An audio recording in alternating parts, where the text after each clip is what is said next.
There are things known and there are things unknown. And in between are the doors of perception. And the doorways of perception are now open. This is Paranormal Point of View. Hello, ladies and gentlemen. Welcome to episode 43 of Paranormal Point of View. I am your humble host, and that's Carol. And this is another episode. We're all going to ride a strange train tonight, okay? So buckle up and get ready. And I want to say hello to a lot of you out there. Wizard Moon and the Girl in Her Gong and Crystal Carol Cleveland. Ever lovely Crystal is in here. And Midwest Night Watchers, John Fortman. Hello, Coco. John Temprin, I'm sorry. Dragonfly and Blazer. We've got a full house tonight. And I want to congratulate our incumbent president, Donald J. Trump, who has gotten over 70 million votes, more votes than any Republican has ever gotten. Okay, 76 million votes, over that. Okay, that is quite a milestone. So congratulations, President Trump, for that one. Absolutely. I want to say hello to Monica. Hello, Monica. Good to have you here, dear. And let's see, who else we got showing up here? We're getting a full house in here tonight, definitely. Hello, Midwest Night Watchers and Shiro, of course. Hello. Want to say that we've got, don't forget, we've got a very special Midwest Night Watcher show coming up Sunday night, where I will be co-hosting with Gerald Fountain, and we will be talking to Mr. Dacre Stoker, the great grandnephew of Bram Stoker, the author of Dracula. So we will be talking to him once again. He is a great guy. It's good to have him on. And so we'll be looking forward to that. All right. The chat getting away from you then. It's moving fast tonight. Okay. We're chatting fast. We're doing high speed, light speed here, actually. But that's okay. I'll keep one eye on that and one eye on this other lovely lady I'm fixing to introduce, who really does not need an introduction, okay? She is a lady of legend, but here she is. You're BARB Hartman, okay? Thank you, Dr. Carol. You're too fun. Oh, that's too nice. I mean, I'm so honored to be here. I really am. Thank you. We are honored to have you here, definitely. And I have followed your career a long, long time. You are one of the premier, especially one of the Bigfoot people, definitely. And I really enjoy your group, which is, I think, No Drama. No Drama. Yep. That's a great name, but this is not your drama mama here, okay? That's right. I can't stand it. I can't stand it. There's no, I feel like as an adult, unless you're in the movies or something like that, or on television, you don't need to lose the drama. Everybody just, be kind. And and I am also so thankful and want a huge congratulations to President Donald Trump, because very excited. Oh, yeah. That is quite an achievement. Absolutely. Yes. But like we were talking before, the power of prayer, that really came into play, I think, in this election. Yep. Absolutely. That is actually was a miracle. I believe you actually see a miracle unfolding. It's a wonderful thing to watch. Absolutely. When he was saved by the, from the assassin's bullet. Mm-hmm. Oh, that was a miracle. We were safe from the going over the cliff there, definitely. Yes, that's right. Absolutely. That's right. You go ahead and I know you don't need an introduction, but just in case there happens to be someone out there that doesn't know you, Okay. tell a bit about yourself, Yeah. okay?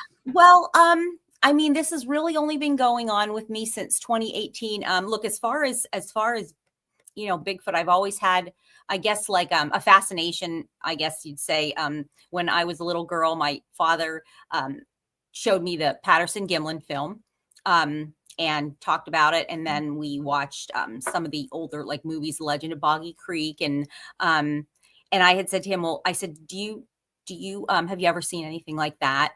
And he said that he had when he was fishing up in Ontario, Canada, on Lake Ontario for salmon, and they would have to walk like camp and go way back in, into the whatever the woods was a good fishing spot along the lake. And he said that they had seen, and he just said he was a wild man or hairy man. I wish my father was around so I could ask him more now, but he passed away, unfortunately. So I don't know.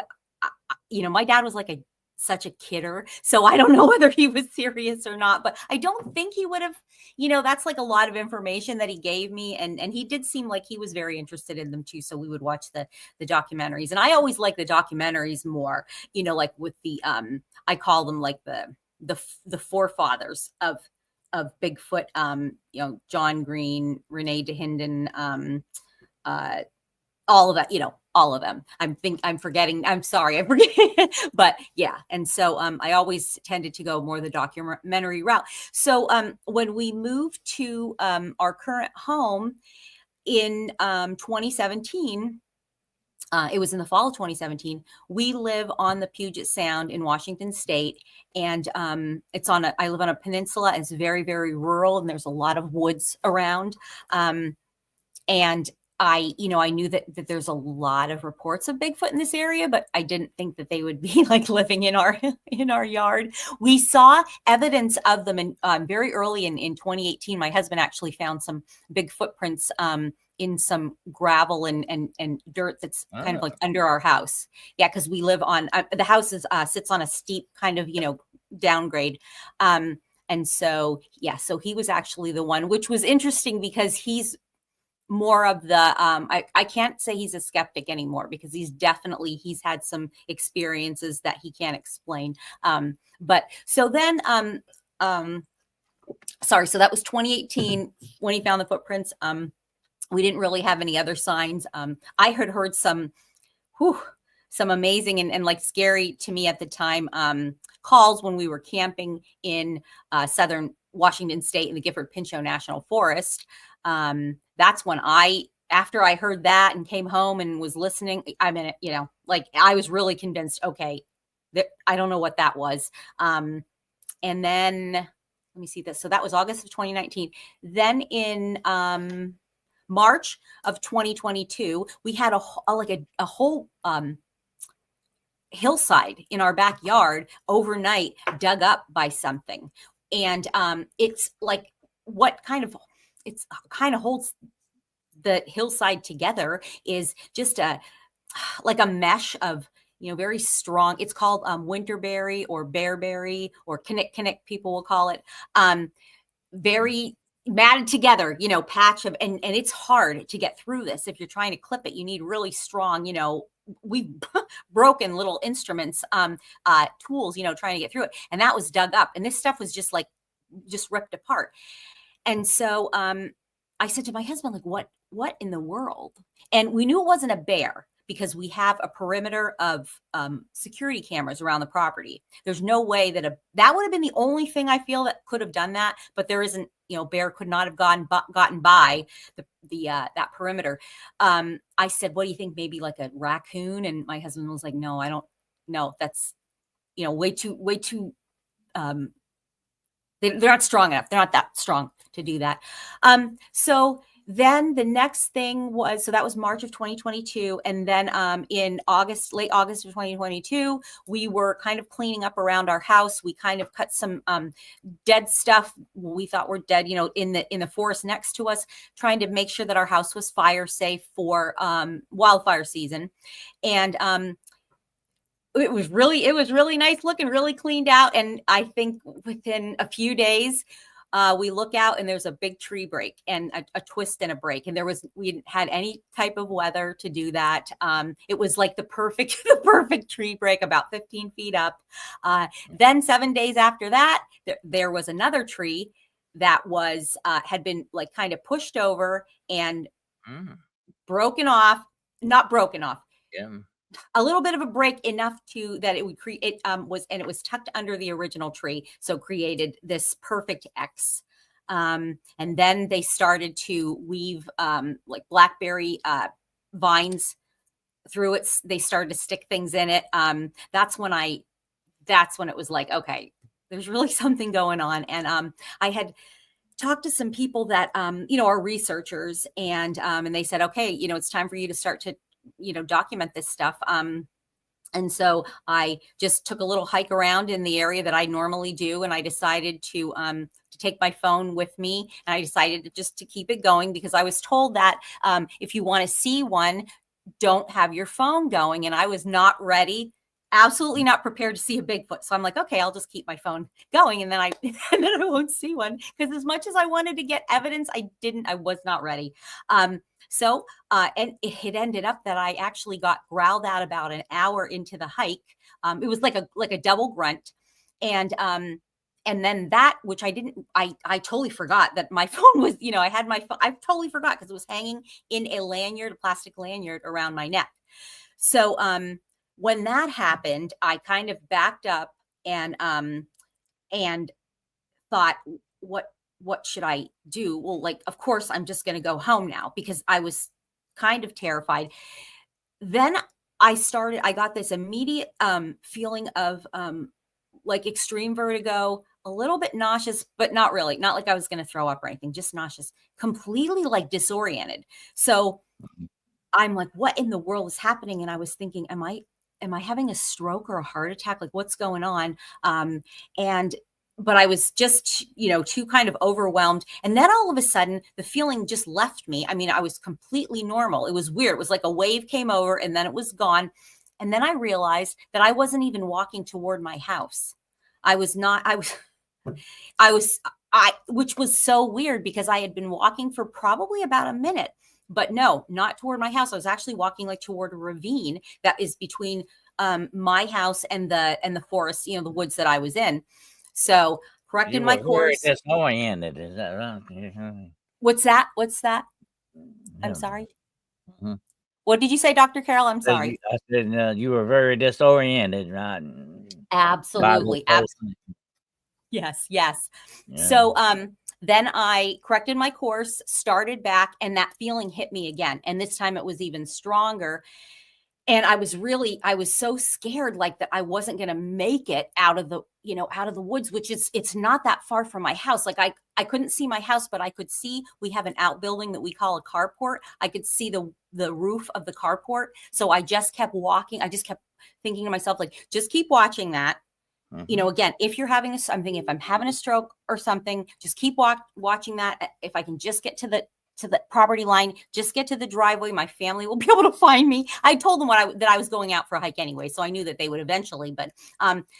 But as soon as I got to the property line, it stopped. Like, it completely left me, and I felt normal, absolutely normal.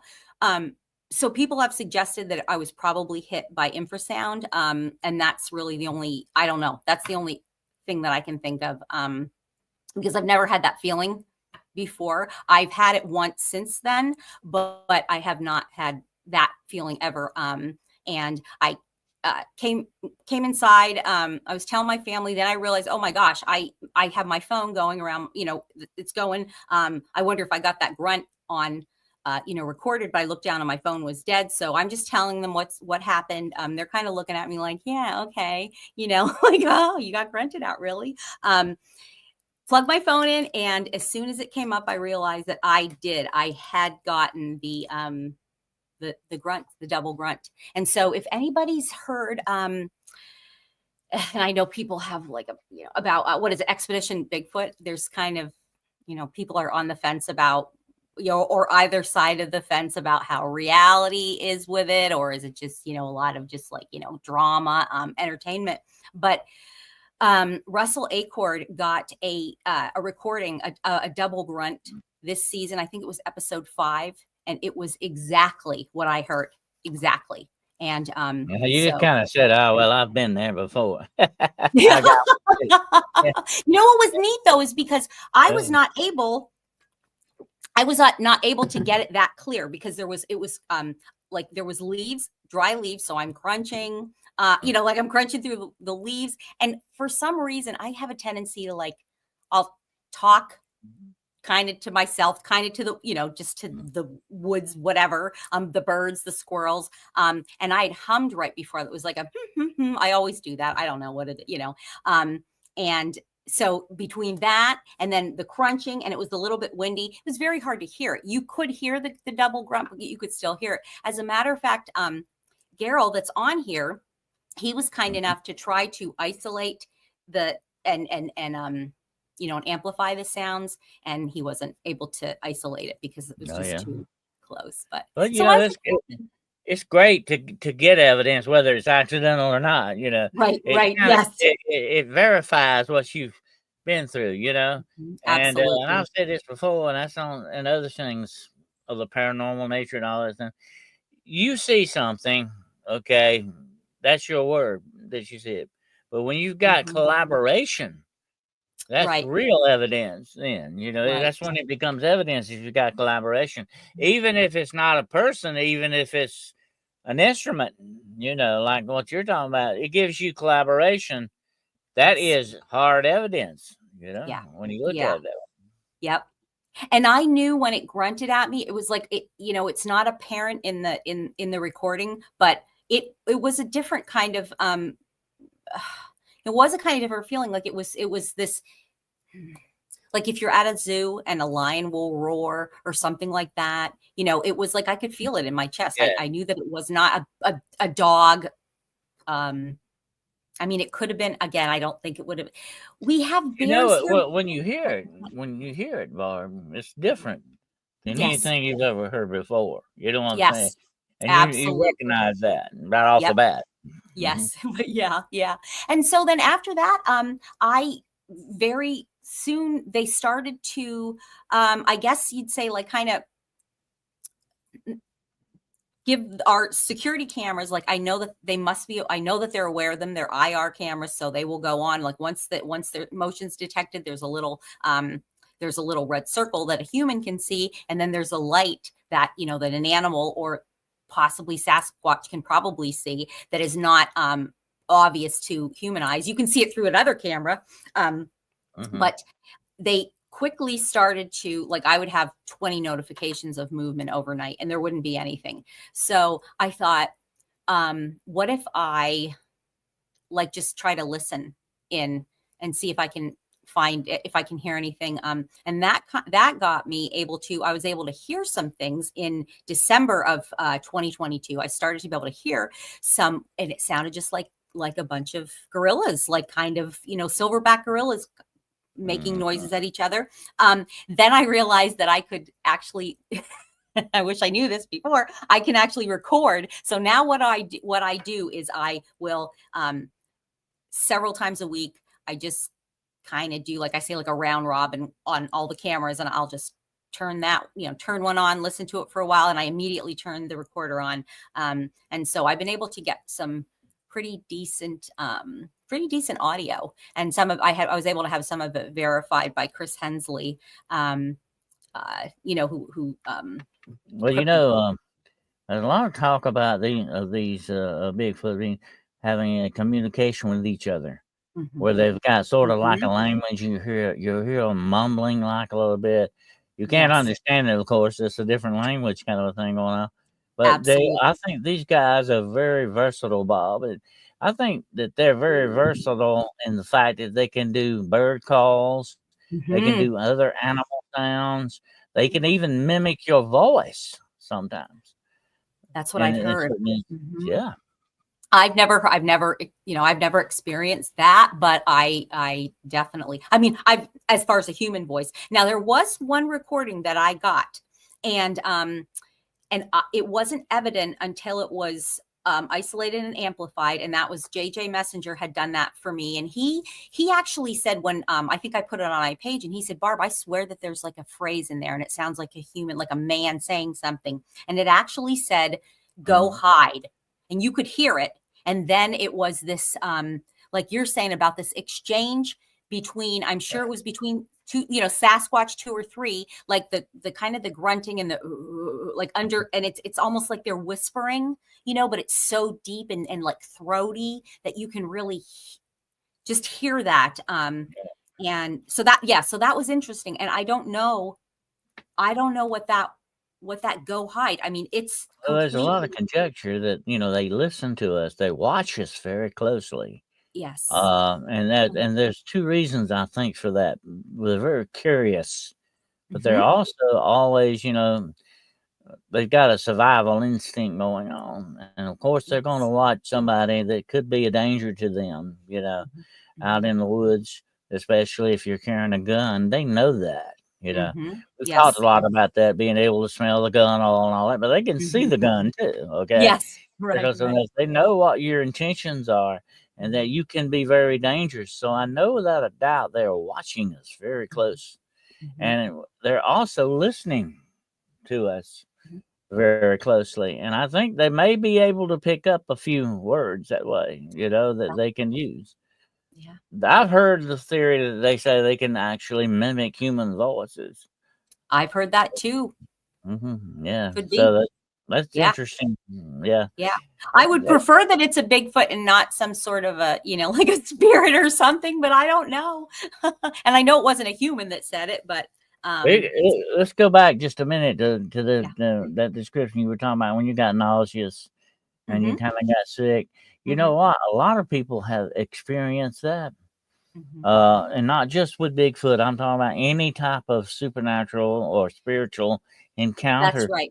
That can happen. I have actually counseled people on that and said, hey, you need to eat a piece of chocolate, or you need to, drink some chocolate or something. You need to get, but what it does, Barb, actually, and I think that's what you were experiencing, it drops your blood sugar. Like, oh, wow. Like you've been, like you haven't eaten in a long, long time. It drops real fast. Whoa. I think that's part of the reaction, and that you were probably feeling it. And when that happens, Barb, it will disorient you, and it will give you a vertigo type thing going on. Yeah. It can make you feel like you're having a heart attack. When your blood sugar drops real low, it's not a good thing. It's a real strain on your heart, strain on your whole body. I've known people to pass out from that. Yeah. That makes perfect sense too. Yeah. Because actually so that was October 22. And then in December of 22, I was actually diagnosed with like a metabolic issue with my blood sugar. And they had said, have you ever experienced things like, like you said, but I really, other than that day, I hadn't. So, but I think that is a reaction to spiritual energy. Some people might say it's kind of infrasound, and it may kind of go into that. Yeah. But I think it's running into some type of spiritual energy sometimes, and it does us that way. And that's just a normal reaction, people. But you would not believe how many times I have heard that. Oh, I got nauseous, or I got sick, or I kind of got dizzy, And this is a pattern, definitely, that people have experienced in these things, and that includes Bigfoot. Yes. I kind of have this, I don't gift or curse, but I'm able to, if something is demonic, if there's a demonic, like, an essence, or how do I want to say, like a something inside. Discernment is the word. I get nauseous, and I don't get disoriented. It's kind of like my head, a little bit of a headache, and I get nauseous. And if it's really strong, I get very nauseous and very I don't want to even. What it is, Barb, you're probably a very sensitive person. Okay, being a female, you definitely are, more so than the male. That's where you get the female intuition type thing going on. Okay. Mhm. That's a built-in thing for you as a female. Okay. That's the Mhm. way you're built. Yeah. And you are more sensitive than men are in this respect. Okay. You pick up on things in the environment that men don't. That and Mhm. you share this ability with animals like dogs and cats who feel it. I used to investigate with my dog all the time. Okay. Because I could trust him. He would not tell you a lie. He just only tell you what he felt. Right. And that's Aw. what you're doing. That's exactly what you're experiencing. You're a very sensitive person, and I've had people over the years come to me and say, "Oh, this is terrible. What can I do to get rid of this? I Yeah. don't like this. I'm seeing stuff and I'm Mhm. experiencing things." I say, "Look, I got bad news for you. That's the way you're built. That's the way you're Yeah. made. That's part of you, and you got to learn to handle it the correct way and use it in a good way, Yeah. for Yeah. yourself." But yeah, Mhm. that's what you are. I think without a doubt, you are definitely a sensitive person. I got a photo. Somebody had sent me a photo early this week, and they said, I think my friend has has a demonic attachment. He has a demonic look in his eyes. Yeah. When I looked at that picture, I was so, like I got so nauseous. I mean, and then it was bad. It was just that like a panicky, almost like I'm going to have I don't get panic attacks, but I guess it would be similar to that because it was so like just a panic feeling. And I just was like, oh, it was just a terrible, terrible. I told my friend, I said, can you please remove this? Like, I don't even want this on my phone. He definitely does. And, we need to pray for him and whatever you can do. But yeah, so it's, anyway, that was the worst experience that I've had as far as with, with seeing a photo of somebody that is potentially, has an attachment. Ugh. Well, definitely what you're dealing with here, you've got discernment. That is sort of a God given gift. And Yeah. that's good. It's good to have it. And I bet nobody can fool you either. Okay. That's Because if you got discernment, you kind of see through these things to what they really yeah. are. You know what I'm saying? Yes. And that's a good thing to have, definitely a good gift. And I think we all need discernment in these day and time now, to see the Oh, things that's that for we sure. need to really see. Yeah, absolutely. Mhm. But yeah, just looking at a picture can trigger that. Oh Yeah, yeah, that's I mean, I in didn't my realize that, but yeah. you're like me. We have a lot of people come. Yeah, yeah. Hey, look at this. What do you think Mhm. about this? What? Yeah. And the one thing you get, you can give them your opinion, but you got to always tell them, hey, I wasn't there to take the picture. I can't vouch for this, Right. Right. but that's my opinion on it. Mhm. You have to make sure and clear to them that's the way that goes because your reputation's on the line a lot of times. Mhm. Some of these people, though, Barb, will try to come up and trick you into something that's not true. They're going to try to pull the wool over your eyes. You would not believe how many times over the years I've had people try to fool me with stuff like that. So Mm. you have to be very, very careful, especially when your reputation's on the line. You know what I'm saying? Yes. Absolutely. Yeah. And this photo was it was interesting. Like I didn't really see the black eyes that she was saying, but I could tell just Hmm. by the look on his face. Hmm. It just I just had such a strong and I do that's kind of what I'll have. Like I said, it's a gift of discernment. I'm very thankful for that. But yeah, I'll get that feeling. Uh, it's not good. But it is. I mean, it's good as in that, like you said, I don't get myself involved in troubling situations. I think it's kept me out of by like I'm like no, I'm not going to do that. I'm not going to go there. I'm not going to get involved with that. Because that could be going down a bad rabbit hole that I don't want to go down. So That's very interesting. Very interesting.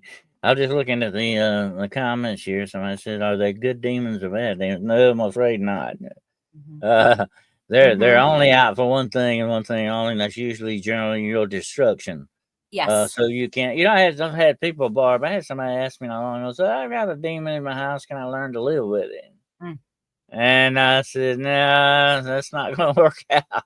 Yep. You need to get rid of it because Have they're you? all basically out to destroy Yes. it. That's their Yes. main goal, no matter Mm-hmm. how they go about it. Yep. But we will confront that sooner or later. You're going to run into that. I tell Mm-hmm. people, and there's so many. I don't do a lot of spiritual research anymore. I call it spiritual. Some people call it ghost hunting. Mm-hmm. I call it spiritual research. But most of the time, what you run into out there are not human spirits. They are demonic spirits masquerading as human spirits. That's how tricky these guys are. You can't believe everything you see, Right. especially in the paranormal cryptid world. Sometimes you can be fooled about it. But let me ask you this: do you think that there is a certain thing about Bigfoot and even Dogman Mm-hmm. that, when confronted, it can actually blur the pictures we're trying to take of them? Do you think that's some of that? Absolutely, because I've seen it myself. I've seen it on the IR cameras, because they will show up. They're comfortable enough now with me that they will. I'll see them, and then they blur. Then everything pixelates. So definitely, same thing with you know, when you're taking it, when I'm taking a picture with the camera, and they're so clear for just a split second, and then and then it all blurs. Well, So I absolutely. definitely. I won't get into that tonight, but we've talked about vampires before. They have the glamour. And you know what the glamour Mhm. means? That's just the ability to make you see what they want you to see. Yes. I think a lot of this is going on in some ways. And I believe that there may be instances where Bigfoot and definitely Dogman are conjured up by dark Mhm. people who are out to do dark deeds. Put it that way. Yes. Um, I believe there's some conjuration going on here in some of this Mhm. stuff, without a doubt. I feel that, and I think Yes. you've probably picked up on that as well. Yeah. That there's definitely some of these cases something like that going on. And here's the thing about it, Barb. When you run into these things, you have to always remember that things may not appear to be what they truly are, Mhm. because these things can distort stuff. And I believe without a doubt they can do that with cameras and video. They could probably even do that to your eyes, Well, okay, sure. to get you to Yeah. stay. And here's the thing Mhm. about it, okay, if you're like Bigfoot and you've got the glamour, and somebody sees you and you want to get away, you could make them see a tree stump Mhm. or something else. Another animal, like I've heard them, they look like they I heard a transform. guy one time talk about this, that he actually saw through the trees. And the first time I saw Bigfoot was down through the trees. It wasn't close up. Okay. Uh, Uh-huh. but the first couple of times I saw him, he said he could see him going through the trees. Okay, he wasn't that far off. Said he could see him. Said as he went through the trees, he went past some bushes, and what came out on the other side of bushes was a deer. Oh, I've heard that too. Yes. I interviewed, yes. Yep. I interviewed a guy said the same thing. So Or that, if yeah. Bigfoot can make you see a deer when he wants you Mhm. to see, he can make you see anything. Yes, Okay. yes. I talked to a guy that he said it was a smaller one, like a juvenile, but a smaller juvenile, and it was crawling down, like he could see it coming down the tree very, very fast, and he could literally see it. And then when it turned and saw him, it fell to the ground and turned into like a raccoon. And he said that was not a raccoon until it fell to the ground, and then it changed. And That's wild. yeah, it was, Well, yeah. And I this, think if that is the ultimate camouflage. yes, yeah, That's the yeah. best way, and that would be also a premier gift to help you survive. Hmm. Absolutely. Yeah. And Yes. what if these things though, like, and I'm just gonna throw it out there, what if Bigfoot, Dogman, some other certain cryptids are interdimensional? Maybe they're coming through from somewhere else. They really don't belong here, and they've got these abilities. They've Mhm. got more abilities than the normal animals around us, like a bear. And I run Mhm. into bears a lot of times, and I've seen cougars and all this. They don't do stuff like that, Mhm. as far as I Right. know. I've never seen one do No, it. yeah. No, I've not seen it. Yeah. Mhm. Um, that's certainly, I agree with that. And Ron Moorhead talks about how it's definitely it's a possibility, and he can he's able to explain it through quantum physics and quantum mechanics. I don't know. I don't understand it that well, but I definitely think that is a possibility, and certainly from what I've seen, I have videos where they're sitting 10 feet from me, and you can catch a glimpse of them, and I do not see them. So there's some way that they can camouflage themselves. I've not ever had any sort of negative issues with them here, ever. So I have a feeling that they're, that they're just here. And yeah. Let me throw this out for you, okay? Since we're going down some different rabbit holes here. Yeah. What if you're dealing with a skinwalker who can look like a Bigfoot? Well, yeah, That's another possibility. Yeah. Yes, but I feel like with as many as I've seen, like little ones and big ones, and I had one.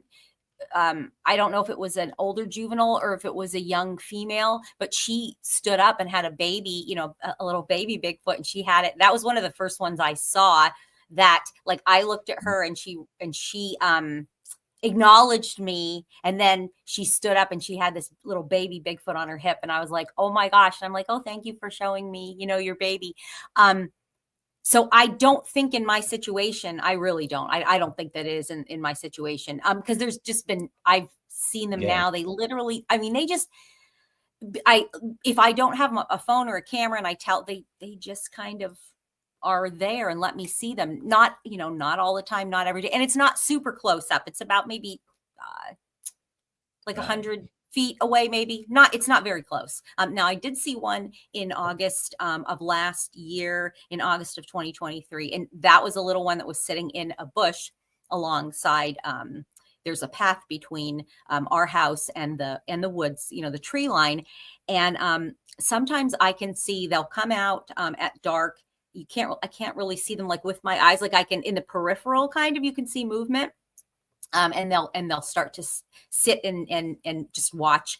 And I thought, oh, I'm going to see if I can record them. And I said, if anybody wants to, get on, I always say this, I'm going to bring out my camera. If anybody wants to get on film or in my photos or my videos, just, stick your head out or just let me see you. If not, that's fine too.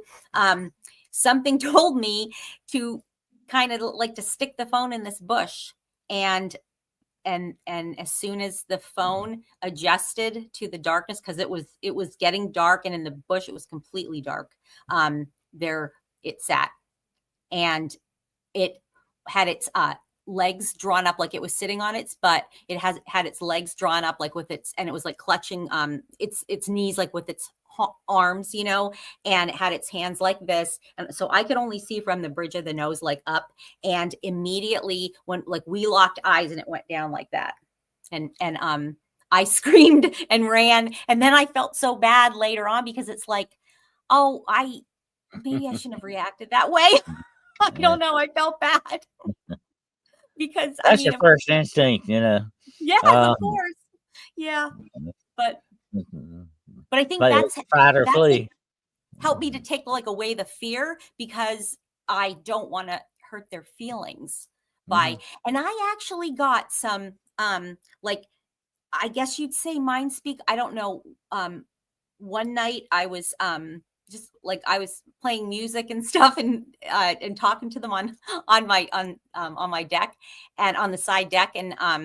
And I started getting these like messages, and I was getting these feelings like in these pictures, and it made me so sad. And I'm like, wait, where did this come from? Because I was very happy. That was like I was having a fun time. It made me so sad. I was like bawling, and they were saying that they were asking me, like, they didn't understand why I want to see them, because people have always been afraid of them. People have like treated them like they're hideous monsters. And why did I want to see them? What was that about? And then that just made me cry because it's like, oh my gosh, that's so sweet. And so I don't know. And I know that sounds really, but that's just my, that's just my truth. Well, that's kind of like what we were talking about a little while ago. I think these things picking up on your intentions. Yeah. They know. I think they know if you're out to harm them or you just want to see them. Definitely. The Bigfoot I encountered, and I was close enough to reach out and touch this guy. I could have reached out and grabbed him, and that's how close that was. I mean, I could smell him. I could feel his body heat. Wow. And we locked eyes for just a moment. And he had a look on his face. I guess I did too. Yeah.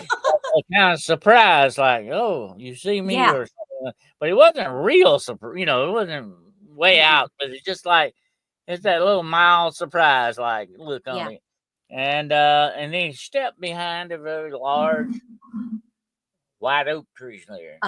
Okay. And that was the last I saw him. I mean, he was just instantly gone. Yes. Just that quick. But the feeling, I've had a lot of people say, "What did you feel in that moment?" And thinking back on, because it was so quick, Yeah. But I ran immediately over there. I wanted to see more of him. That's my curiosity always outweighs my fear. Okay, and I wanted to see more. That's why I ran over to where he was at. But I got the feeling like there was no animosity there. It was just like, take a good look at me if that's what you want. It was very blatant that way. And to me, that's just a feeling I picked up on, Yes. Yeah. And but it was so quick and to see it that close up. I always wanted to see him that close up because I was always seeing him in the woods, Yes. different areas. Yes. But that was fascinating.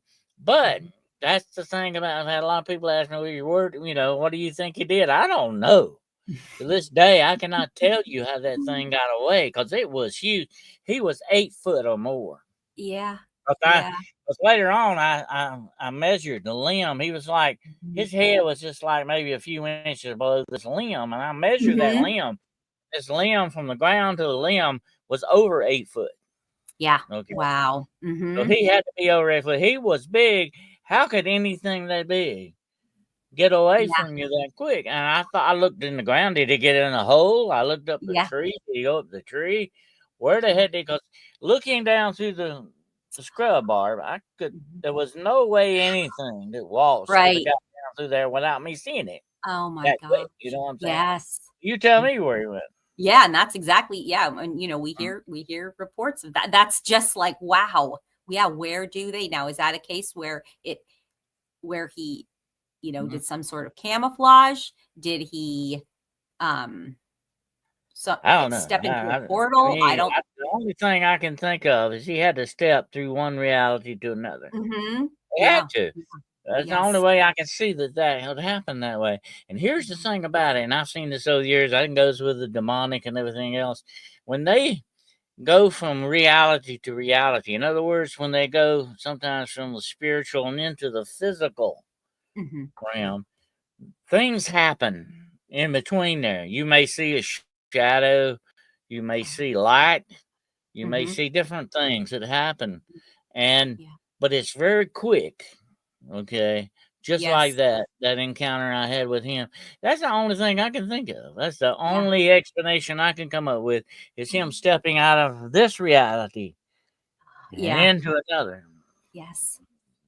And see, with the one that I saw, first of all, I thought its reaction was like with putting its head down, almost like, oh, if like a child would do, like, oh, if I can't, if I can't see it, it can't see me, is what that I got that impression. But it was as solid as can be. I didn't smell any. There was no smell. I think it was about 6 feet tall. We tried to, from where it was sitting, it was kind of like sitting on a hill. So that made it difficult. I knew where its head was, but I'm not sure where exactly on the hill it not really hill. It's like just a little downgrade. I wasn't sure exactly. I'm thinking it was about maybe 6 feet tall, possibly, because it certainly wasn't tiny. Like it wasn't like a small child or anything. It was certainly tall.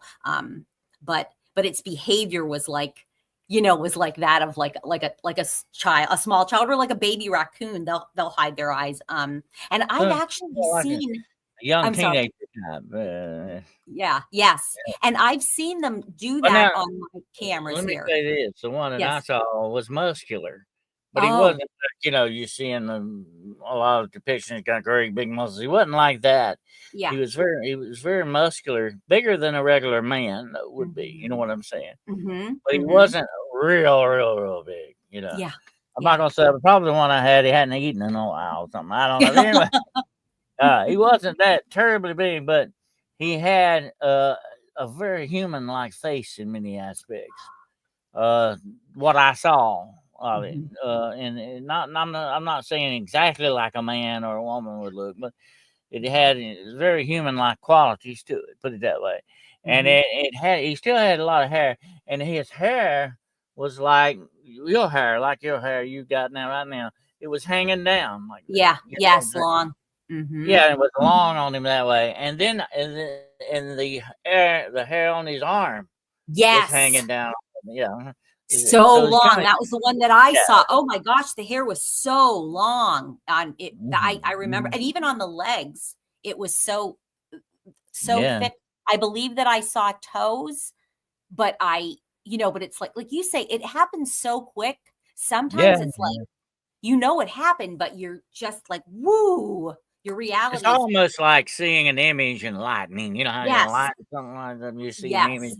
Mhm. Yes, Mm. exactly. And I was seeing it through my phone, but then like but the phone was giving off a little bit of a glow, but it was mostly through the phone, which I had my I had my the recorder going, but I must have bumped it like immediately when or something shut it off, because I did not get a video of it.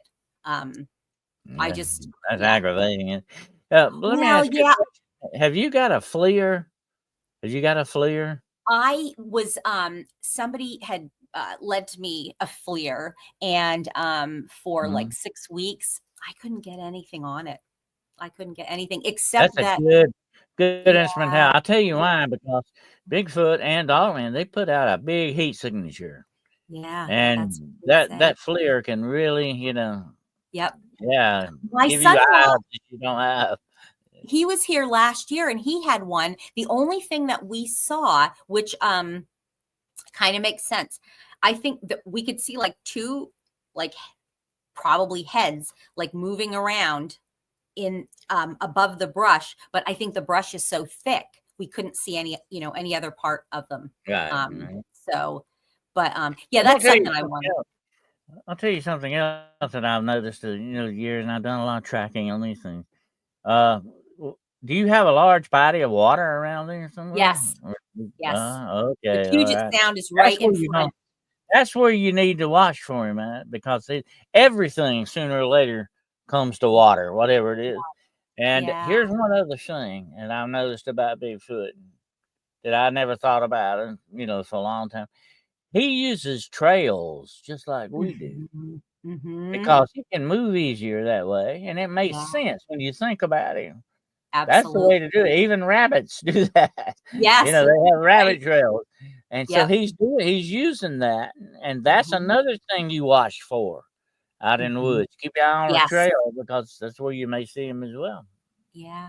Yeah, because they certainly they also make I've seen them somebody had called them like bunkers. They'll take just forest, Mm, junk, trees fall and whatever and they'll just kind of pile them up and make like a big mhm. fort. They made two huge ones right along the road that comes back from the main road, like back to our house. And there's a few homes back here. And I think they're just, and people will walk along that road. And I think they're just kind of hanging out, probably, in those bunkers and watching people. I saw that Brown Dwarf said, I was thinking if Bigfoot can regulate body temperatures, that would affect things on the thermal. And I totally agree with you. I wonder about that too, because if they can, then they certainly should be able to, if they know, if they know that you're trying to get them on the FLIR, definitely. Right. Well, and here's another thing I was thinking would be a great way to do it too, because I never did that. But if you had a drone that you could outfit with a FLIR camera Yes. and fly out. Yeah, of Yeah. course, now Bigfoot's going to hear that. He's going to hear Yeah. it. Okay? Right. Might Yeah. surprise him. Might surprise him. Yeah. Yeah. That's true. I also, and they say, because I don't think you can, I mean, yeah, you might be able to surprise them, but it's like I surprised that one sitting in the bush, I think. But for the most part, they know what's going on. I got a handheld recorder, and this recorder is one that you have to press the toggle switch on the side, to turn it off or turn it on, put fresh batteries in it. It should have been good for 10 hours. And it was something shut it off 5 hours in too, which I got a lot of cool stuff before that. But I could tell that they were like walking toward, you could hear the crunching and they, I think they were throwing like stones or little pebbles or something at it. And then here's another thing people don't do, Barb. And I used to teach classes. I'd go out in cemeteries and teach classes on this stuff. How do you really videotape, and how do you do it when you are moving? And people need to learn how to do that, because you see these pictures that are all over the place, Yeah. There is a certain technique you can use. You can walk and film at the same time. I used to show people how to do that.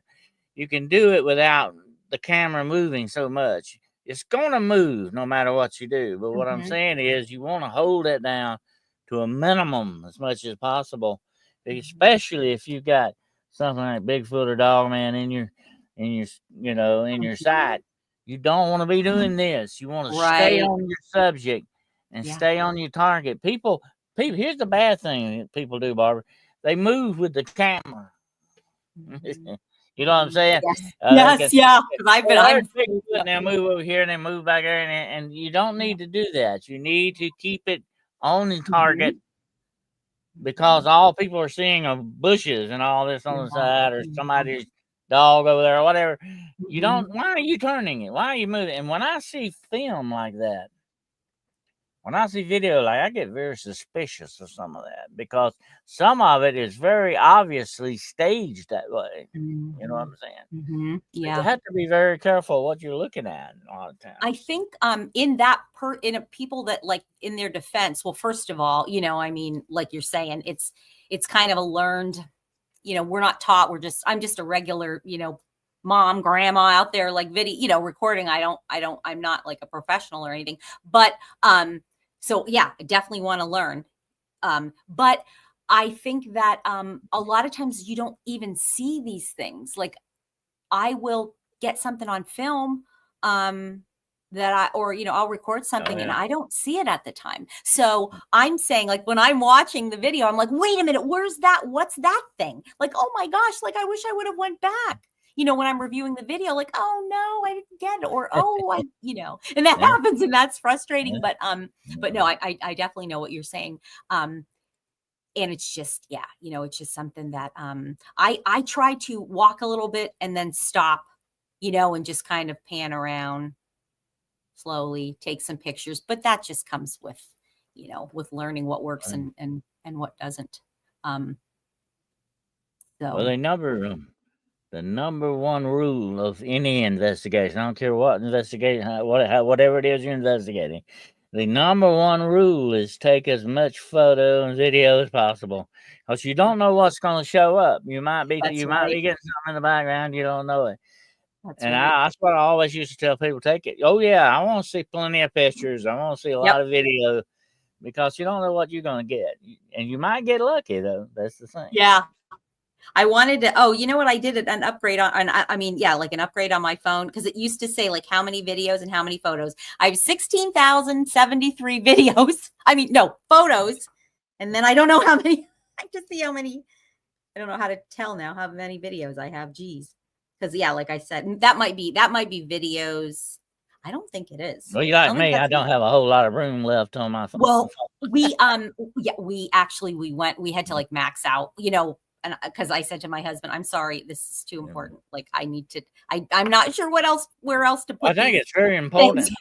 I think it's very important that you have a card in your phone that you can Yeah. remove, because Yes. I don't trust some of these electronics. I want it on some hard copy, you might say. That's number one. Another rule right there. You want to go to the card as much as possible. You don't want to. I have had a lot of people, and I've had this happen to me. I have lost stuff because the phone dies or something goes Yeah. on with it. I remember I had a phone one time, had a lot of good stuff on it, and it died. I was never able to retrieve that stuff back again because it didn't have a card. You know. But Have you everybody ever? with an iPhone. iPhones were very bad about for a long time not having a card slot. Yeah, and now I'm so thankful that they're I don't even want to think about getting another phone though, because when I do, they're going to be like, why do you have like 20,000 things on? And I'm going to be like, no, I don't want to I don't want to delete them, even though I'm uploading it to the cloud. But I wanted to ask you, have you ever had situations where something will show up on your phone, one thing that that you didn't take, and then also has anything disappeared that was there and then it's gone? Oh yeah. Yeah. Yeah. Well, I Yeah. think there you go again. That's that glamour we talked about earlier. I think sometimes it can screw with us that way. It can kind of dissolve images or whatever it's trying to do, whatever it's doing. It can do that, and I have had a lot of people that are complaining about it. Well, I know I took a picture of that thing, or whatever, and it doesn't show up. There's a reason for that, I believe, without a doubt. I don't think it's just human error. Yeah, I agree. Yeah, they don't want you. They don't want you to. They don't want you to have it, and they're not gonna let you have it. Yep. Yep. That's the way it goes. Yeah, Yeah. Yep. but I think I think what we're dealing with here is something a whole lot deeper and more complex than we truly realize. In many other, I think people may oversimplifying this when it is a more complex thing than they think. And Yes. I think the answers lie far outside some of the things that we think they do. That's just the way these mysteries go to me. But it's fascinating. That's what makes it so interesting. Uh, but then you got other cryptids too that you look for: chupacabra, you look for a snallygaster, all these other things. I have actually hunted the wampus cat. I've actually found out I was actually hunting a werewolf type thing. Oh, wow. Now somebody just asked, what would you rather run into, a Wendigo or a werewolf? Neither one, because they both would be very Yeah. bad things to mess with. Yes. That's for sure. But a lot of things that are out there, I think, are definitely coming from somewhere else other than our world, without a Yes. doubt. And I think that we were picking up a lot on that. And I mentioned this, before the show, and you did agree with me. And I think without a doubt now that the paranormal field has completely merged with the cryptid field. There used to be a contention there between that. I don't mess with that paranormal stuff. And I'm looking for Bigfoot. All that. But now it's merged, and I don't think there can be any contention with that anymore. Matter of fact, I'm gonna write a book. I'm writing a book about that called Paracryptidology, the study of monsters. Yeah. And it is now completely merged, the paranormal and the cryptid thing in my book. And I think a lot of people recognize that. And I think we're going to have to deal with that from now on, because you've got so many things that may be out there, Barb, with a supernatural nature. You think so? I totally agree. And based on and also based on some videos that I've gotten, and one very interesting one was on one of our cameras, on one of our security cameras. There was, you could see movement, but then this like ball of light, like kind of just formed. Okay. And it was bright. And all of a sudden it gets like thrown, and it hit it hit our deck. It hit the deck, like the pillar, because you can hear like a thunk, but it's like, oh my gosh, what was that? Nobody had that. There wasn't a shining ball of light that this thing picked up. Like, you literally saw it form, and then That sounds very much like the manifestation of spiritual energy of some type. I've seen that happen. I've seen that Yeah. happen. Matter of fact, I've even seen it on a smaller scale, about like maybe silver dollar, and it go pop, would actually make a noise when it Wow. popped out of Yeah. existence, whatever it went. That's sort of a spiritual energy thing going on. Yes. That's what that Yeah. is. And there may be something there trying to manifest itself, whatever that may be. I wonder if you have anything like an Indian burial ground or anything around your property or something like that, or cave systems. Have you got any caves or anything like that? Not that anybody is sure. Mhm. I know that this was just full of Native Americans. There wasn't, and I'm not aware of an Indian. I don't think there's where we live is like a young the first owner, the woman that owned the house before us, was only the second owner. She bought it in 1980, I believe. Prior to that, it was owned by like Puget Sound logging or something like that company, and they were the first official owners. So prior to that, it was just like all all Native American. But there is interest. This is interesting. Across the sound from us, there is an island, and it's called Cutts Island. So Cutts, and it's also known as Dead Man's Island. And the tribal members Sounds like a pirate kind of thing. Yeah. Well, no. What they would do is the tribal members would put like tribal leaders in their canoes, and they would hang them in the trees, and then wait for the tide to come and take them off. So that certainly is, there's got to be something. Here's something you could do if you want to. I mean, just for fun, you might say. You could put an offering out sometime. Yeah. An offering in the out in the woods somewhere, like a good clearing or something. Just an offering, like some maybe sweetgrass or some sage or something like that, and put some tobacco in there. That's what. Yeah, you're the second person that told that me. is a big thing. That's a very well known thing with Native American stuff. Put some out like that sometime and see what happens. Okay. And, I had talked to a Native American man that was familiar with the tribes that were here, that lived here. And I believe that he was maybe a member, or his father his father was at one time, like, somehow, associated with them. And he had said the same thing about putting the tobacco out. He said also to hang wind chimes out of the front and the rear of our house, which is funny because like we already have them in the front, and but we put them in the back. And then he said to burn like Palo Alto, the wood, and then just in the sign of the cross, and just bless the land, because that's good wood. Because he said he felt that there wasn't anything, like anything evil on my property. It was just maybe an unsettled, sort of feeling like they wanted to make sure that I was honoring the land.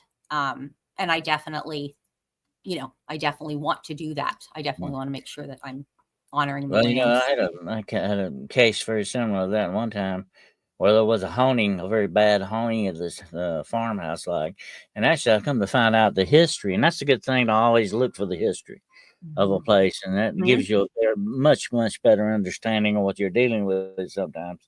Anyway, I found out that the history of this place was an old plantation, and before that it had been tribal land, and the haunting that was taking place, they were actually seeing Native Americans. Okay, and I said, "Oh, that's very interesting. We got to tie in with something like that." And I think, without a doubt, there probably had been one time been a burial ground of some sort there. But anyway, I made an offering like that, and put it out in the trees out there. And you know what? That honey immediately stopped after that. Really? Wow. Yeah. Wow. Okay. Yeah, I will have to try Yeah. that. Yeah, because just, So if you got whatever. something, if you got something you think is manifesting like that, since you saw this light, and all that, you might want to try it. That's just my suggestion. But anyway, Yeah, I if didn't feel that it was might. anything evil. Like there wasn't anything evil, but a few this is probably now 6 weeks ago, maybe 2 months ago. That was my second episode of what I would say was very similar to maybe being hit with infrasound, but I also feel like there was some sort of possibly a spiritual attack involved, in that, like, I went out onto my front porch and I took the dog. It was after dark, took my dog out, and then I was going to go back out because I felt like I was seeing something in the trees, but I felt like it was I don't think it was like I don't think it was like a Bigfoot. I don't think it was like a regular like Bigfoot. Okay, like my clan, they or Sasquatch. They supposedly they like to be known as Sasquatch, and they, their family structure to them is called the clan. And there was no problem until I went back out, and then I got this this wave of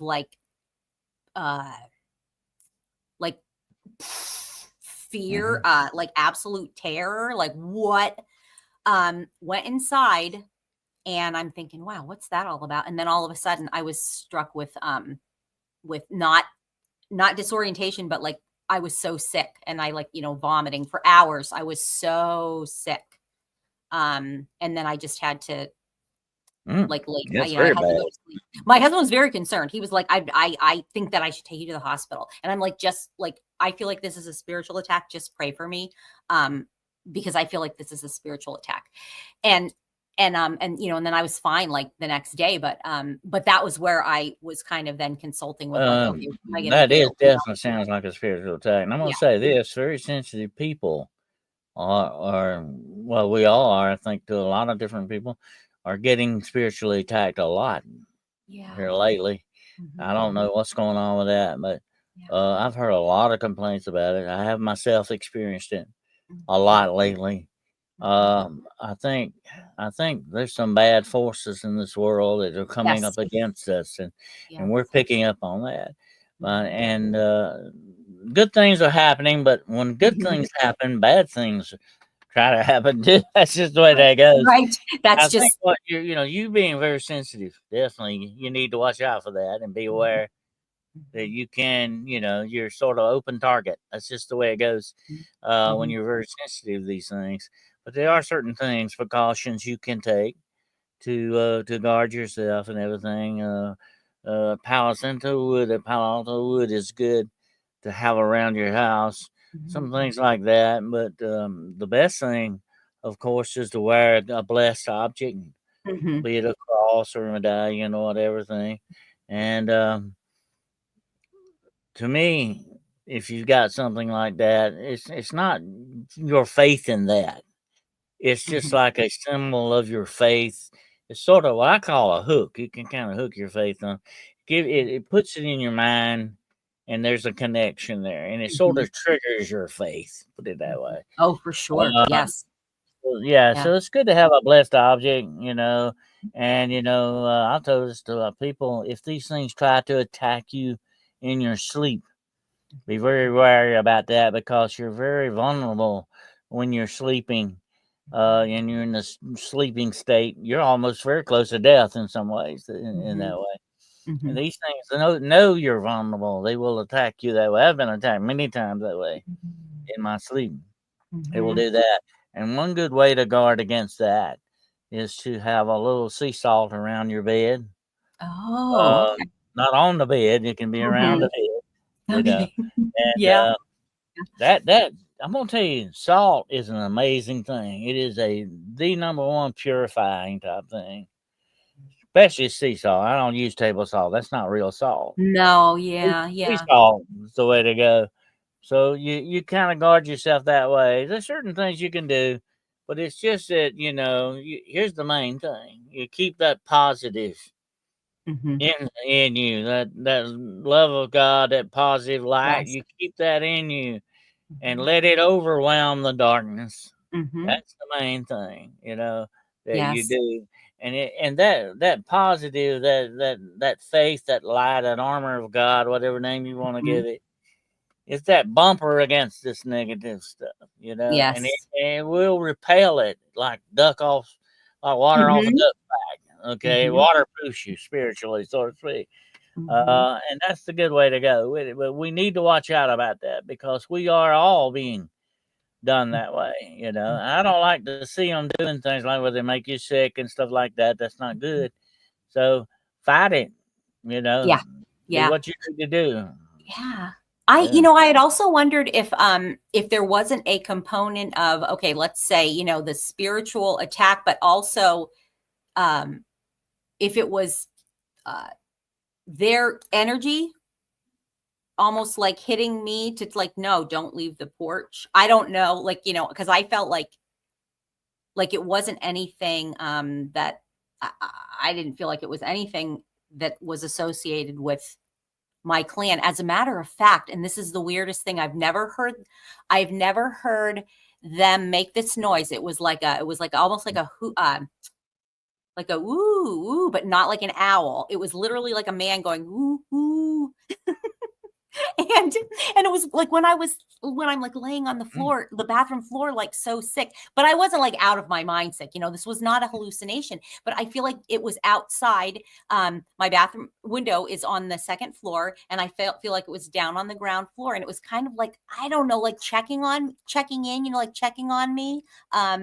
I don't know. What do you think about that, Dr. Carol? Because I felt like there could have been that they were, you know, they just didn't want me to leave the porch, because I do feel like there was something negative out, um, Mhm. out in the bushes that I was kind of picking up on. I don't know. What do you think about that? That's a possibility. You were definitely picking up on something there Mhm. that was not good. That was very negative thing, and of course, Mhm. that's probably why your blood sugar dropped on you and you got sick and all this other stuff. Oh Actually, yeah. one time, I don't talk that much about this, but I actually had a run in one time with the Men in Black. I mean, the real Men in Black, Yeah. and and it wasn't the movie guys either. Unfortunately, it was the Mhm. real Men in Black. And right after that, probably about a week after that incident, I almost died. I Oh was my. I ended up several days in the hospital. Um, they Oh. never found out what was wrong with me, but it was Mm. almost. I think sometimes if you run into certain dark spiritual energy, it Mhm. can. I think just between you and me, Barbara, I think it can feed off of you. It can Mhm. feed off of your energy. That's why I Mhm. tell people we have to be very careful. There are such things as energy vampires like out there, and Yes. they even feed off the very life essence of you. And that's not Mhm. good. It weakens No. you tremendously. Mhm. And Mhm. I know you've probably had this happen many times. I have been in situations you put a brand new pack of batteries in something and boom, they drain immediately. Yes. Mhm. I've had that happen many times because these things are feeding off of energy, and they don't care how they get their energy and how much they get there. What they do to you, they don't care. Right, That's not right, that's not part right. of the equation. But they Mhm. feed off you, and we have to be very careful about that in real lifetime because you have to be careful of what people touch you and Yes. whose space you get. Let people in your space. You got a certain closeness, and some Yeah. people can get in your space too much. Mhm. They can drain you that way without Yes. even touching you. But some Mhm. people can shake your hand. I don't know if you've ever had that happen, but I have had that happen Oh, on I me. have definitely had, and it's very, Yeah. right, like, distracting, like, "Oh my gosh, I can't wait to get out of this situation or get away." I had a this is so sad. It's a woman that I know. I just know her. Like, she's an acquaintance. We were good friends a couple years ago. And she had moved into this new farmhouse, and I went over for the housewarming. Mhm. And when I walked in the door and I like went to go into her kitchen, it was like, "Oh wow, I can't." Mhm. Like, Absolutely. you can't. There was something, Mhm. and I said to my husband, he's like, "Oh, do you want to get a drink? Do you want to?" And I was like, "No, we need to leave. Like, let's." So we just, she gave us a tour. You know, I, Mhm. told her congratulations and all that. I'm sorry, we have to, and I didn't want to make it awkward for her, but there was something so wrong in that.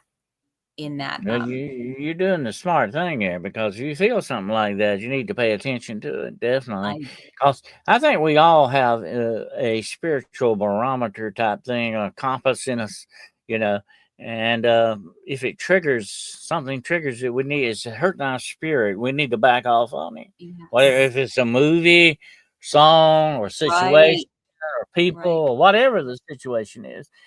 These things can manipulate us emotionally as well. They can attack you that way.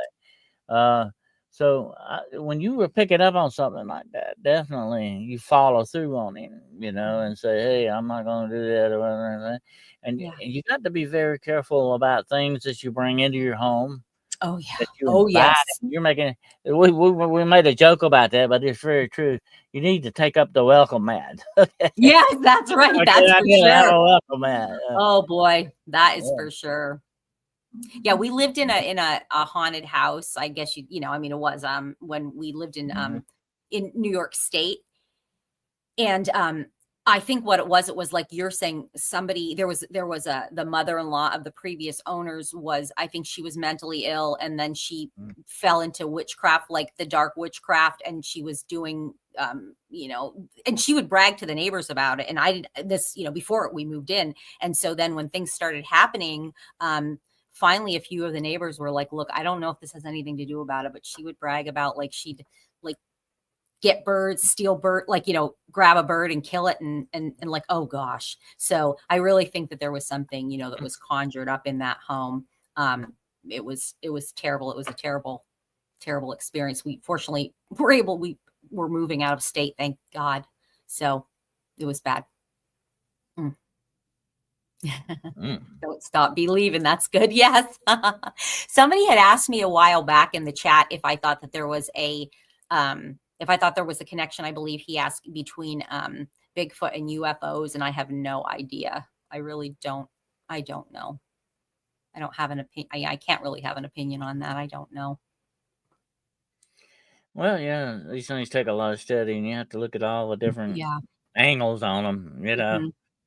Definitely. I had my own UFO experience several good many years back, and that was when some really weird, a lot of weirdness started. And you have to be careful about that, because to this day I still have government harassment. And by the way, I have actually had government interference on Bigfoot hunts. So what's going on with that? They're watching us. I think they have sort of their finger on the pulse of what we're doing out here in these fields. We have to kind of look back over our shoulder every now and then, just to be on the safe side. Right. Have you ever had any government interference or anything like that happen? No. We live very close to a base. It's a joint base, and which I know is active for Bigfoot. It's and it's been said that it's like kind of like a sanctuary or whatever. Like when Mount St. Helens, when that erupted, that they brought some there. And there's supposedly, a population living in there.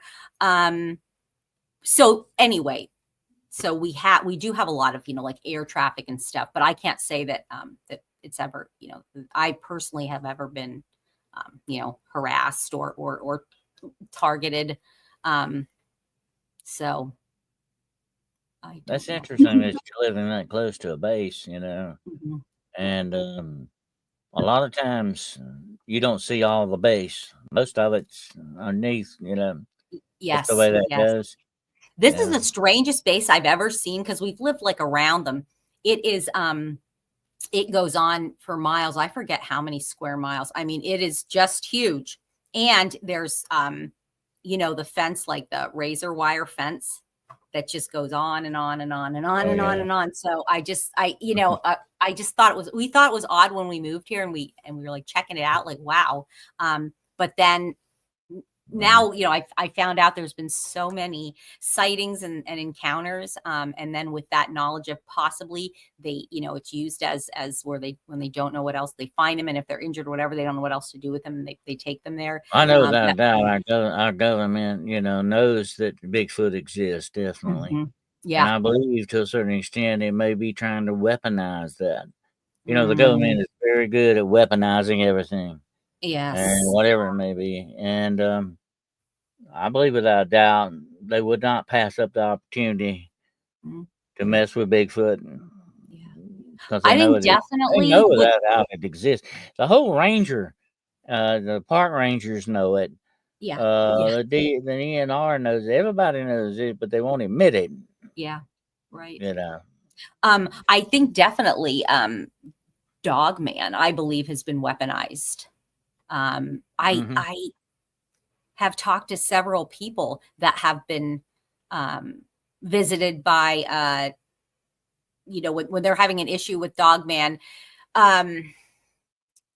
It's like a faction of possibly the government. They're all in black, but they don't have and they all look very professional. The vehicles are black. They'll come with helicopters. They're just armed up like to the whatever maximum. And they all, again, very professional looking, but there's no emblems. There's no identification. I've talked to two people. Oh yeah, they're always unmarked. Yeah, and so I never, but because you hear these things, but when you talk to two people and they're very credible witnesses, and wow, I just, so that makes me think that they have weaponized them, and I do believe that they have released a large. Well, if they weaponize dolphins and crows and stuff like that, they're not going to stop with anything like that, definitely. Right. But I've told about before, but many years back, I was approached by the CIA to work for them. Actually, they wanted a demonologist, and that was an interesting question. Why did they want a demonologist? Yeah. And the guy that interviewed me, and of course I turned him down because the only way usually out of the CIA is through the morgue when you retire. So I kind of turned the guy down, but here's the interesting thing what he said, Barb, and it's always stuck with me. He says, we want to recruit people who have supernatural talents. And that has stuck with me. I thought for a long time. I didn't ask specifically, but I said, what? Does that include vampires, werewolves? What? Oh, yeah. Witches, skinwalkers? What does this include? Do you talk about people with supernatural talents? Right. And you know what? But it would not surprise me, especially knowing the CIA. The CIA that we know about, okay, and that includes a lot of the other alphabet companies that are in the government. Yeah. You don't see the real organization. You only see a facsimile of it, what they want you to see. You don't really see what's really underneath it all. That's the spooky part. That's the real spooky part about it. Oh, yeah. Absolutely. And so, you never know what's going on with these guys and how deep this goes into these things, But we do know that they are very interested. Look at that movie that came out, Men Staring at Goats. That was all about remote viewing, Yes. Yeah. I mean, they're into all this stuff, and it's never stopped. Yeah. Barb. It's never going to stop probably as long as there's a government doing it. But the interesting I'm thing, sure you've heard of the Montauk Project and and the Philadelphia experiment, and that's just when you when you do research about what really went on. Wow. Crazy. That was fascinating stuff. Yeah. Yes. And, yes. Our good friend Jessica Jones was in on some of that too. I think up that way. So, it's fascinating stuff because, like I say, this stuff is going very, very deep. And when it gets deep like that, nothing would surprise me. Nothing. But like I said, and that's what struck me as strange. Why do you need to know about demonology? What's going on with that? Have they opened the door that they need to close, or what? Yes, right. That was the interesting thing. Yes. I came away with from that with a whole lot of questions that I never had any answers for. That's the way it for goes. sure.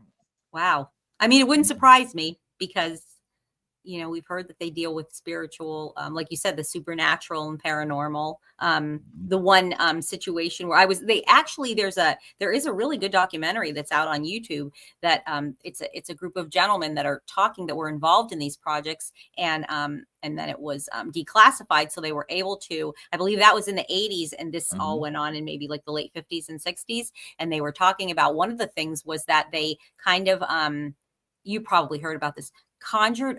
Well, when I say conjured, I don't mean through like spiritual or witchcraft or anything. Like with this machinery that they had, they conjured up this huge black animal that was like 30 feet tall, and it like was rampaging around the That sounds area. like a troll. And it was like wrecking everything. And they said that people, and it was like attacking people, and they couldn't do anything. And they just had to then shut down the, whatever this like machinery was that had brought this thing a lot, or had brought it through whatever it did. They had to shut it down. And that's the only way that they could stop it. And I like, oh my gosh, whoa. Crazy. Yeah. Crazy.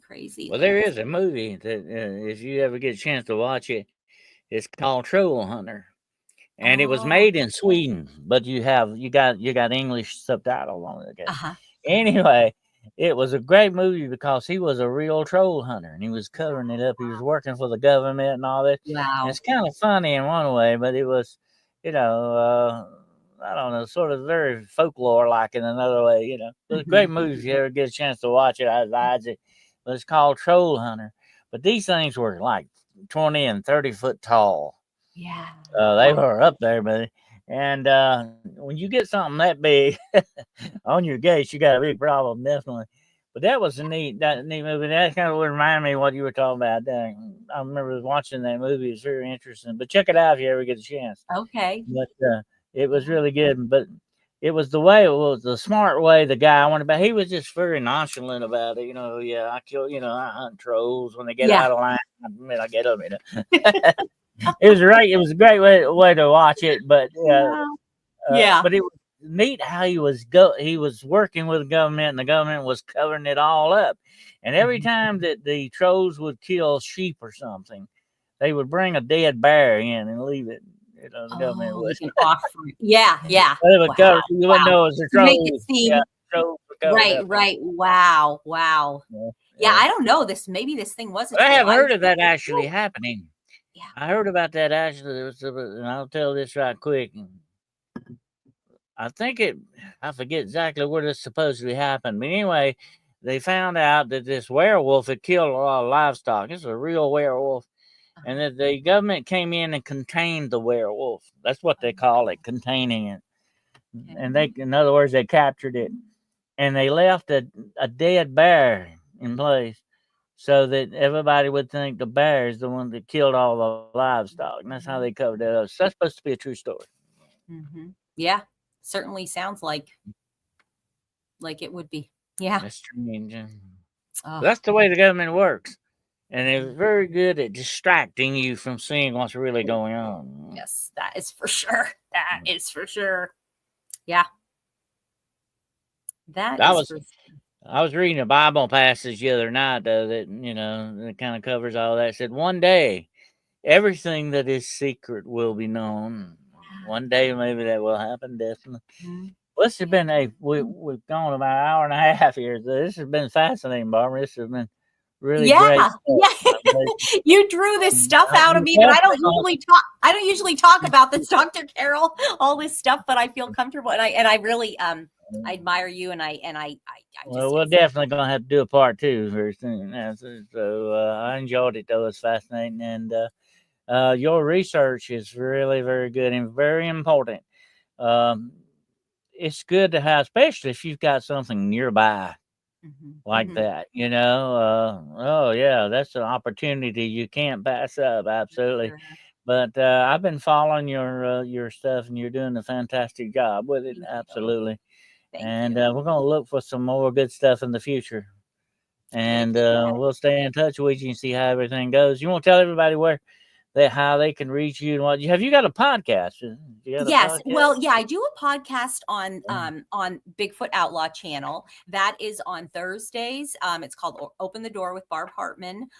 It's on Grizzly Chris's channel. But he gave me the show. My old friend Grizzly Chris. Yes, yeah. And he said, if you want to do the show by yourself, because he's like, I don't feel like it, and I'm like, yeah, that's fine. So we cover everything from cryptids to paranormal, alien, just everything. And then I'm on a podcast on Wednesday nights with Mike Scott and Tom Cantrell and Grizzly, and we just do like breaking news on cryptids, Bigfoot, kind of the pop culture things with all that. And then I also Kenny Thibodeau, I believe that you know him, Star Fox Radio and Star Fox Media. He has he's asked me to co-host. I'm a member of the Midnight Club too. Yes, we're members of the Midnight Society. That's cool. But yeah, so I have really enjoyed that because I didn't know a thing about Dogman, and it's so fascinating, the history behind it. I did a whole bunch of research on the cynocephali, which I'm going to share on the next the next show with Kenny. I had no idea what they even were. I had no idea. You see, we see photos of Anubis and the Sphinx and what is that about? But it's fascinating, to do research on it. So I've enjoyed that. But ultimately, I kind of got into this because of my experiences, and I love to talk to people, and I love to learn, But yeah. So my Facebook page is No Drama Bigfoot and Cryptids, and on there we don't tolerate anybody being mean, any rudeness. You certainly can ask questions, and if you disagree, okay, state your opinion, but then move on. That's an ongoing thing. People are getting really mean. Oh, I know, it's terrible. You got to hurt on them. Yeah, because I've had to remove people that I don't want to remove I don't want to remove them, but what are you going to do? I can't have you violating that rule. The reason I started it was because when I started to have questions, and I would go to these pages, and and they would it's supposed to be a believer's page, and with people that have knowledge, and they start to make fun of you and and that kind of stuff. So that's why on Facebook, No Drama Bigfoot and Cryptids, and then same thing, my YouTube channel. And I would really like to get followers on there, because if I can, make a little bit, it doesn't matter if I don't, but people are oh, you should get a FLIR camera, you should get better equipment. I'd like to be able to do that. But if I don't, I don't, because to me, my main thing is I want to have, do you have a Patreon? Did you have? No. It's, it's right now. I'd help you with, getting. And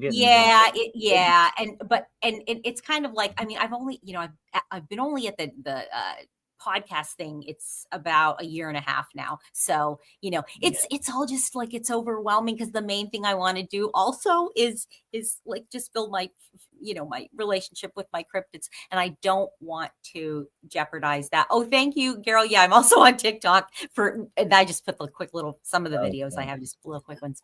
Yeah. So thank you. Well, you can keep it low key with them, Yeah. You know what? I feel like I've been told that they like me to talk about them. Yeah. But thank you for having me. I appreciate you being here. We will definitely make you an honorary shadow hunter there, okay? Oh, great. And thank you. we'll put you in there. And thank you. We appreciate you being here so much. It's been a fantastic show. And we'll get together again soon, go down some more rabbit holes maybe. And sounds you take care of yourself, and we will catch up with you later, okay? Bye, everybody. Have a good night. I want everybody support Barb here with support her podcast and her group and everything, and check in with her and make sure she has a lot of subscribers coming on and all that. Definitely We I see a appreciate lot you of my being friends. here, and Thank you. you take care of yourself, and we will see you again soon. Bye-bye. Good night. Bye-bye. Great lady. Great lady. I enjoyed that talking with her, definitely. And she knows her stuff, too. She knows her stuff. She's, yeah, absolutely. As close as you. You know, I've always said, there are no real experts in any of these fields, okay? But some people excel more than others, and she's one of them, definitely. I want to appreciate you all being here tonight, and if any of you need to subscribe, that lets you subscribe to the Shadow Hunters channel. It's Hunting the Shadows YouTube channel, okay? You can subscribe to that. And yep, we will be on Piercing the Veil Sunday night with Dacre Stoker and my good friend Gerald from the Road Less Traveled. We'll be doing a little interview with him Sunday night, and be sure to catch that. And I think I have the show tomorrow night for Out of the Box, Outside the Box, or with Brenda. I think I got a show with her tomorrow night, so we'll see how that goes. And it's always a good time with her. And we're looking forward to Sunday night, and I hope you all get to be there. And keep looking up, and remember what I always say. Okay. Non tambo mala, which means fear no evil, and hold on to the light, but embrace the mystery. All right. Until we get together again, my friends, Godspeed.